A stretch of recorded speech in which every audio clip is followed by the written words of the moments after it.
এটা সুন্দৰ অনুভৱ অভেৰুণ কলা পৰিষদৰ সৌজন্যত যি ঐতিহ্যমণ্ডিত গড়মূৰত ৬৬ সংখ্যক যি ৰঙালী বিহু উদযাপন কৰিছে তাৰ প্ৰথম দিনৰ কাৰ্যসূচীত তেখেতসকলে এক অনন্য প্ৰয়াস কৰিছে যে ৫,০০০ এগৰাকী নাচনী বিহুৱতীৰ জৰিয়তে এক মুকলি প্ৰদৰ্শন আৰু ইতিমধ্যে সি সম্পন্ন হৈছে। আমি দেখিবলৈ পাইছোঁ মাজুলীৰ প্ৰতিটো জাতি জনগোষ্ঠীৰ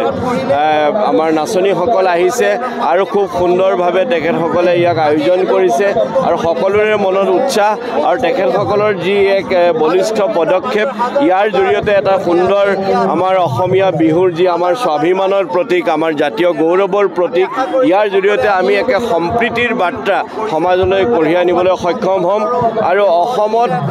যি পৰিচয় বিশ্বৰ প্ৰেক্ষাপটত সেই পৰিচয় সদায় বিহুৱে বিশেষভাৱে বহন কৰে। গতিকে ইয়াক সুন্দৰভাৱে উদযাপন কৰাটো প্ৰতিগৰাকী অসমীয়াৰ এক দায়িত্ব।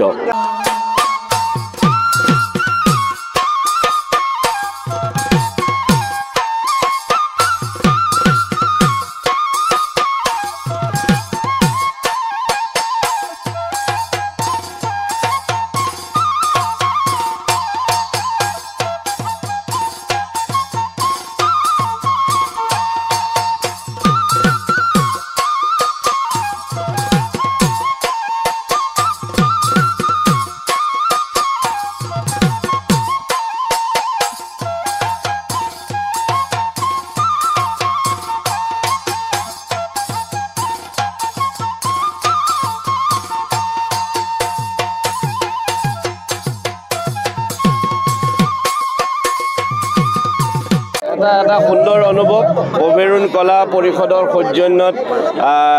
যি ঐতিহ্যমণ্ডিত গড়মূৰত ৬৬ সংখ্যক যি ৰঙালী বিহু উদযাপন কৰিছে তাৰ প্ৰথম দিনৰ কাৰ্যসূচীত তেখেতসকলে এক অনন্য প্ৰয়াস কৰিছে যে ৫,০০০ এগৰাকী নাচনী বিহুৱতীৰ জৰিয়তে এক মুকলি প্ৰদৰ্শন আৰু ইতিমধ্যে সি সম্পন্ন হৈছে। আমি দেখিবলৈ পাইছোঁ মাজুলীৰ প্ৰতিটো জাতি জনগোষ্ঠীৰ